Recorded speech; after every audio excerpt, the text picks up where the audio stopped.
Hotep à tous, bienvenue sur la chaîne des panafricanistes par essence, par conviction et par excellence. Celle des citoyens kémites, par nécessité et obligation de combat. Nous sommes une chaîne qui n'est guidée que par nos ancêtres et rien que par les ancêtres qui appartiennent à l'égrégore du monde noir. Par conséquent, nous ne croyons en aucun Dieu venu de l'étranger. Toutefois, cette vidéo n'est aucunement destinée à inciter à la haine ou à la violence, car nous menons un combat qui est d'abord et avant tout spirituel, intellectuel et démocratique. Ensuite, il est politique, géopolitique et géostratégique. Contre l'impérialisme, le colonialisme, le néocolonialisme et l'endocolona, qui sont tous qualifiés de crimes contre l'humanité. Nous menons ce combat sur la base du principe fondamental que nous avons hérité de nos ancêtres kémites, qui est celui de la Mahat, c'est-à-dire solidarité, vérité et justice. Vous êtes donc en droit de connaître la vérité et nous avons l'obligation de vous dire la vérité, rien que la vérité, afin que justice soit rendue au continent africain. Ça, c'est notre modeste contribution dans cette noble lutte en faveur de la souveraineté, la dignité, la solidarité et l'unité africaine. C'est exactement ça que nous appelons le panafricanisme. Bien-aimés frères et sœurs, le président Félix Tshisekedi, président réélu de la République du Congo démocratique, vient de prêter serment. Aujourd'hui, samedi, le 20 janvier 2024. Alors, pendant qu'il prêtait serment, les opposants ont organisé une marche pour dénoncer la caricature, la forfaiture, le coup d'État permanent. Très bien. Je n'ai pas un problème.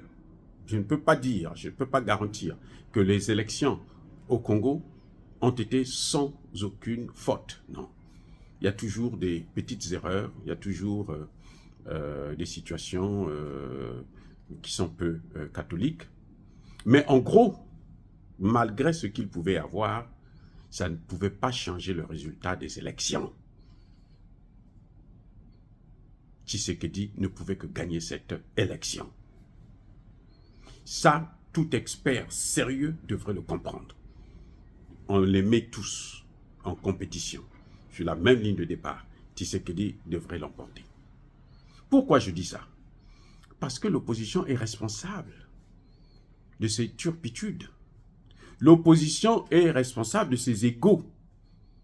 Vous avez une opposition qui est incapable de sortir un joker, un seul. Oui, c'est ça le problème de l'opposition congolaise. Ils ont été incapables d'avoir un candidat unique. Or, si vous avez tous le même opposant, vous savez qu'il y a une seule personne qui va prendre le pouvoir. Mais vous regardez parmi vous, quelle est la personne la mieux placée pour prendre le pouvoir? Et c'est cette personne-là que les autres doivent soutenir.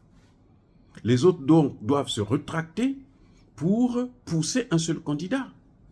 C'est comme ça que ça se passe. C'est ce qu'on appelle aussi en quelque sorte des primaires.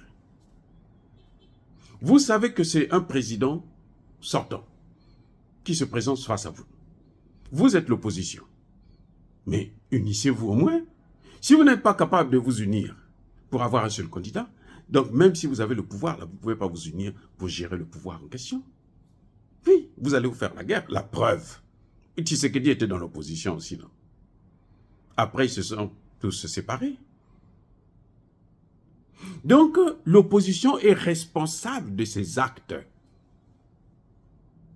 Ce n'est pas parce que l'Église catholique, à qui on a dit, bon, écoutez, allez-y décider comme ceci, qu'ils vont dire que l'opposition les élections ont été truquées, que forcément ça a été truqué. Mais cette Église catholique n'a jamais vu les criminels dans l'Est du Congo. Hein. Ils n'ont jamais condamné le Rwanda, par exemple.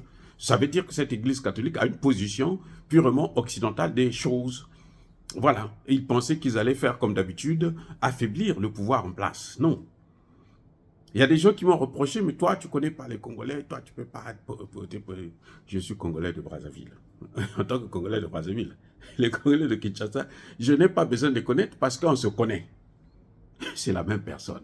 Ce que je leur reproche là, moi-même aussi, peut-être qu'on peut me reprocher ça. C'est comme ça. Est-ce que nous sommes pareils?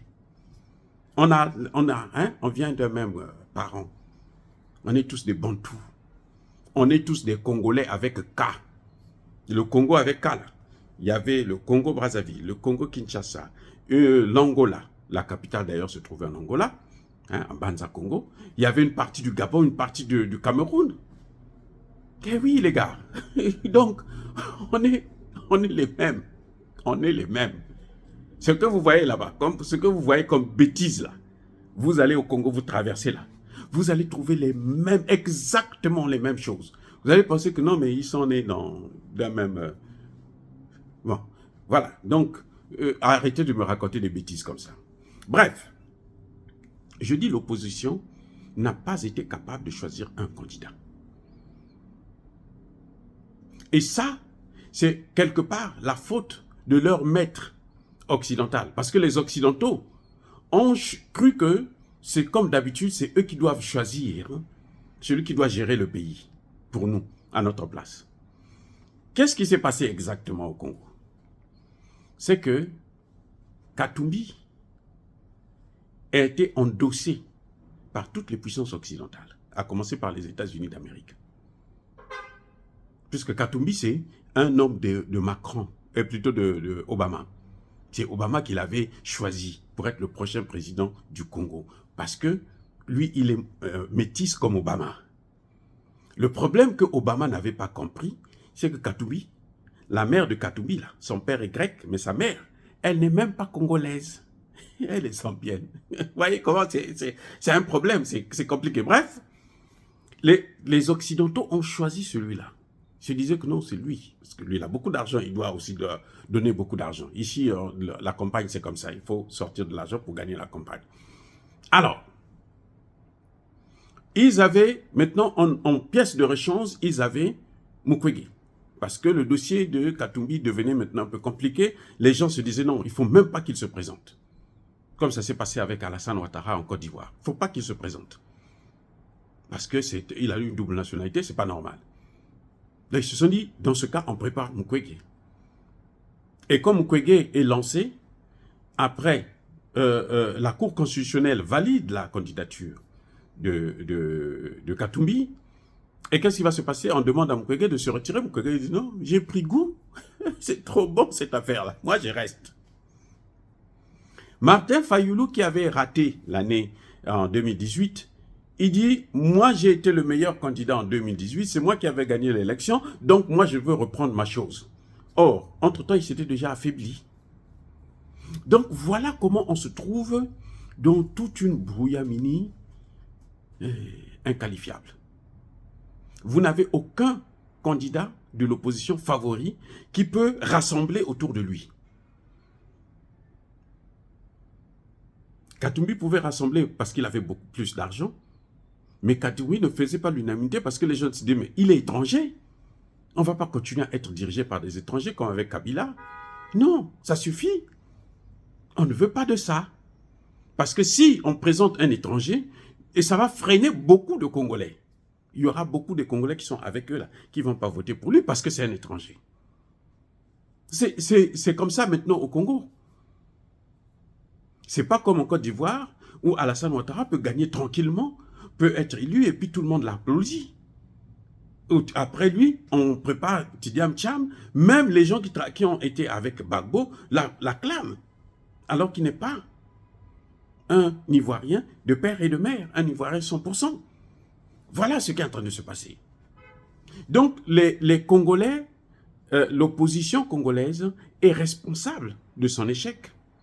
Un, il fallait d'abord qu'il trouve un vrai candidat. Deux, il fallait que ce candidat puisse être séparé de l'Occident. Parce qu'on a vu qu'aucun membre de l'opposition n'a condamné sévèrement le Rwanda. On a décidé. Tshisekedi, à la dernière minute, il dit, moi je veux faire la guerre. Ça, il a cassé tout. Tout le monde s'est dit, voilà l'homme que nous voulons. S'il y avait un opposant c'était l'opposition qui devrait faire ça. Moi, si je viens, moi je veux faire la guerre. Je veux déclarer la guerre au Rwanda. Ils allaient battre Tshisekedi. Surtout s'il était le candidat unique de l'opposition. Donc la stratégie politique, elle joue de beaucoup. Vous voulez la démocratie, mais la démocratie, il faut respecter les règles. De toutes les façons, en Afrique? Est-ce qu'il y a une élection où vous n'avez pas eu de, de, de, de contradiction? C'est pour ça d'ailleurs que j'ai toujours dit que la démocratie, ce n'est pas pour nous. L'opposition a échoué à cause de ses rapports avec l'Occident. Parce que les Occidentaux voulaient choisir un candidat à la place des Congolais. Et voilà ce que ça a donné. Maintenant qu'il y a Tshisekedi qui a dû faire le chantage, parce qu'on a vu que Tshisekedi commençait à se rapprocher plus de la Chine, et il faut craindre qu'il aille maintenant en Russie. Et s'il aille en Russie, pas en Russie, c'est fini. La guerre va s'arrêter tout de suite. Et puis les Américains vont perdre complètement. Donc ils sont obligés de revenir. C'est pour ça d'ailleurs qu'ils ont envoyé ce que certains Congolais flatteurs, malheureux, qui vivent toujours des dents, disent que non, une forte délégation, c'est très bien. Tout. Non, on s'en fout de forte délégation. Nous, on veut justement qu'on nous laisse faire nos choses. Même s'il n'y a personne, pourvu qu'il est élu, qu'il fasse notre travail, ce qu'on lui demande de faire. Point. Or, dire cela, c'est inciter à la haine ou à la violence. Non, il y a colère, il y a malin. Mais encore une fois de plus, bien aimés frères et sœurs, je persiste et je signe. Soyez bénis. Soyez abondamment bénis par le Dieu des Kémites et par nos ancêtres angélisés. Mais que tous ceux qui persécutent le continent africain, le pillent et le déstabilisent, qu'ils soient noirs, blancs, chinois, arabes, juifs, indiens ou qui qu'ils soient punis, maudits, foudroyés, neutralisés, écrasés, effacés par le Dieu des Kémites et par nos ancêtres angélisés. Vive l'Afrique éternelle, j'ai dit et j'assume.